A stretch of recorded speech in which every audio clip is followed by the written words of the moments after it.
Guys welcome back. എല്ലാവർക്കും നമസ്കാരം. ഒരു എന്താ പറയുക, കളി കഴിഞ്ഞു. ബോൺമൂത്തിൻ്റെ കൂടെയുള്ള കളി കഴിഞ്ഞു.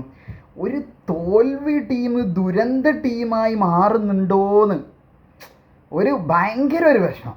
എന്താ പറയുക, നല്ല ടീമിനെ ഇറക്കി ഞാൻ വിചാരിച്ച് ഇങ്ങനെ ഒരു ലൈനപ്പ് ഒന്നും ഞാൻ പ്രതീക്ഷിച്ചില്ല. കാരണം യൂറോപ്പ ലീഗ് വരികയാണ്, കോൺസെൻട്രേഷൻ ഫുള്ള് യൂറോപ്പ ലീഗിലാണ്. അപ്പോൾ ഞാൻ വിചാരിച്ച എന്തായാലും നല്ല ടീമൊന്നും ബ്രൂണോ ഒന്നും ഉണ്ടായില്ല, ബ്രൂണോനൊക്കെ റെസ്റ്റ് ആയിരിക്കും. ഇത് നോക്കുമ്പോൾ എല്ലാവരും ഇറങ്ങി, കസമേറോ ഉണ്ടായിരുന്നു, എല്ലാവരും ഉണ്ടായിരുന്നു. പക്ഷേ ഇന്നത്തെ കളിയിൽ ആകെ മൊത്തം എല്ലാവർക്കും ഒരു സ്റ്റേഷൻ വിട്ട പോലെയുള്ളത്. കാരണം എല്ലാവരോടും കളി മറന്നുപോയോ, പഴയ ആ രീതിയിലേക്ക് പോയ പോലെയാണ് എനിക്ക് തോന്നിയത്. എനിക്ക് സത്യം പറയാലോ അങ്ങനെ തന്നെയാണ് തോന്നിയത്. ത്രൂ ഔട്ട് ബോൺമൂത്ത് നല്ല ടീമാണ്, ഈ സീസണിൽ നല്ലപോലെ കളിച്ചിട്ടുണ്ട്. ഓൾഡ് ട്രാഫോർഡിൽ വന്നിട്ട് നമ്മളെ 3-0 തോപ്പിച്ച് പോയ ടീമും എല്ലാ കാര്യങ്ങളൊക്കെ തന്നെയാണ്. പക്ഷേ നമ്മൾ നല്ല കളി കളിച്ച് വന്ന് ഒരു തിരിച്ചു വരവിൻ്റെ ഒരിതിൽ വന്നു. പിന്നെ എല്ലാവർക്കും ഒരു റെസ്റ്റ് കൊടുത്തു കഴിഞ്ഞ വീക്ക്, സത്യമാണ്. പിന്നെ ഇത് പെട്ടെന്ന് വീണ്ടും എല്ലാവരും ഇറങ്ങി വന്നപ്പോൾ ഇവന്മാരെല്ലാ കളിയും മറന്നതുപോലെ ആസ് യൂഷ്വൽ പഴയ ഇതിലേക്ക് പോയ പോലെ എനിക്ക് തോന്നി. എന്തുകൊണ്ടാണ് അത് സംഭവിക്കുന്നതെന്ന് ഒരു ഐഡിയ കിട്ടുന്നില്ല. ഇങ്ങനെ ആയാൽ എന്താണ് ഇവന്മാരെ വെച്ചിട്ട് ചെയ്യുക? സമ്മറിൽ നല്ലപോലെ ഇറങ്ങി തപ്പേണ്ടി തന്നെ വരും പ്ലെയേഴ്സിനെ. കാരണം ഒറ്റത്തിന് വിശ്വസിക്കാൻ പറ്റും. ഇന്ന് ബ്രൂണോൻ്റെ അടുത്തും, ബ്രൂണോ ശരിക്കും ബംഗാളി കളിക്കാരനെ പോലെയാണ് ബ്രൂണോ കളിക്കുന്നത്. കുറേ മിസ് പാസുകൾ വന്നിട്ടുണ്ട്. ഡൊർഗു അയ്യോ ഭയങ്കര വേസ്റ്റ് ആയിട്ടുണ്ട്. ആ ഒരു ഇൻ്റർനാഷണൽ ബ്രേക്ക് കഴിഞ്ഞ് വന്നതിന് ശേഷം ഭയങ്കര വേസ്റ്റ് ആയിട്ടുണ്ട്. പുള്ളി ഡൊർഗുവിൻ്റെ അടുത്ത് ഇപ്പോൾ ഒരു ബോൾ മിസ്സായി പോയി കഴിഞ്ഞാൽ തിരിച്ചത് വിൻ ചെയ്യാനുള്ള ആ ഒരു മെൻറ്റാലിറ്റി ഇല്ല. കുറേ കാര്യങ്ങളിൽ കുറേ മിസ് പാസുകൾ. പിന്നെ ക്രോസ് കൊടുക്കുന്നുണ്ട്, പക്ഷെ ചില ക്രോസൊക്കെ എന്താ പറയുക, അന്തം കമ്മി പോലത്തെ ക്രോസൊക്കെയാണ്. എവിടെയൊക്കെയോ പുറത്തേക്ക് പോവുക, ഒന്ന് ഡയറക്റ്റ് പോസ്റ്റിലൊക്കെ പോകുന്നുണ്ട്. പിന്നെ ക്യാപ്പയാണ് അറിയാം, പക്ഷേ ജയിക്കായിരുന്നു. കാരണം ഒരു റെഡ് കാർഡ് കിട്ടി, 20 മിനിറ്റ് ബാക്കിയുണ്ട്. 20 മിനിറ്റ് ബാക്കിയുണ്ടായിട്ട് നമുക്ക് ഒരു 2 ഗോൾ അടിക്കാൻ പറ്റിയില്ല.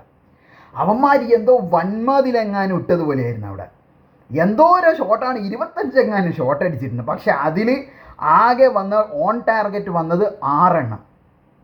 അത് മാത്രം മനസ്സിലായി. 25 ഷോട്ടിൽ 6 എണ്ണം ഓൺ ടാർഗറ്റിൽ വന്നു. ആരുടെ ആയിരിക്കും മിസ്റ്റേക്ക്? എന്താണ് അതിൽ പ്രശ്നം? നമ്മുടെ ഫിനിഷിങ് തന്നെ, ഫിനിഷിങ്ങിലുള്ള പോരായ്മ തന്നെയാണത്. പക്ഷേ ഒരു സുഖം ഉണ്ടായെന്ന് വെച്ച് കഴിഞ്ഞാൽ മരുഭൂമിയിൽ മഴ പെയ്ത പോലെ ഹോയിലുണ്ട് ഗോളടിച്ചു. എൻ്റെ പൊന്നു നമിച്ചു.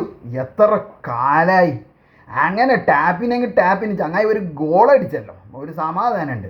പിന്നെ മൗണ്ട് ഇറങ്ങിയിട്ട് മൗണ്ടിനൊക്കെ കിട്ടിയ ചാൻസിനൊന്നും കണക്കും ബെല്ലും ബ്രേക്കും ഇല്ല എന്ന് പറഞ്ഞ പോലെയാണ് മൗണ്ടിനൊക്കെ കിട്ടിയ ചാൻസുകൾ.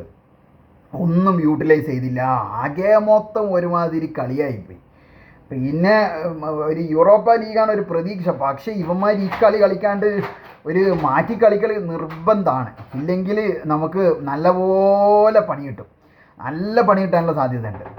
എങ്ങനെയെങ്കിലും ആ യൂറോപ്പ ലീഗ് കിട്ടിയില്ലെങ്കിൽ പിന്നെ ഒന്നുമില്ല, ഫുള്ള് തകിടം മറിയും, തീരുമാനമാകും. ആകെ ഒരു കച്ചിത്തുരുമ്പായിട്ടുള്ളതാണ്. FA കപ്പിൽ സിറ്റി ഫൈനലിലേക്ക് എത്തി. ഇനി നമുക്കുള്ള സാധ്യതയാണ് നമ്മൾ എങ്ങനെയെങ്കിലും ആ ഒരു ഫൈനലിലേക്ക് എത്തിപ്പെടാൻ പറ്റട്ടെ, അത് മാത്രമേ ഉള്ളൂ. പിന്നെ ബ്രൂണോൻ്റെ ഒരു ഷോട്ട് ഉണ്ടായിരുന്നു, അടിപൊളി എന്ന് പറഞ്ഞു കഴിഞ്ഞാൽ സൂപ്പർ സാധനം. പക്ഷേ അത് കുറച്ചും കൂടി ഒരു കേവ് വന്നിട്ടുണ്ടെങ്കിൽ സാധനം ഉള്ളിൽ കയറുമായിരുന്നു. പക്ഷേ ഭാഗ്യമില്ല, അത് തന്നെ. പിന്നെ ഫിനിഷിങ്ങിലുള്ള പോരായ്മ എല്ലാവർക്കും അറിയാം, ഭയങ്കര അബദ്ധമായിട്ടുണ്ട്. ഗർണാച്ചോ ഒക്കെ കുറേ മിസ്സ് അവിടെ കൊടുത്ത് ഇവിടെ കൊടുത്ത് മറ്റെടുത്ത് കൊടുത്ത് ഒരുമാതിരി കളി.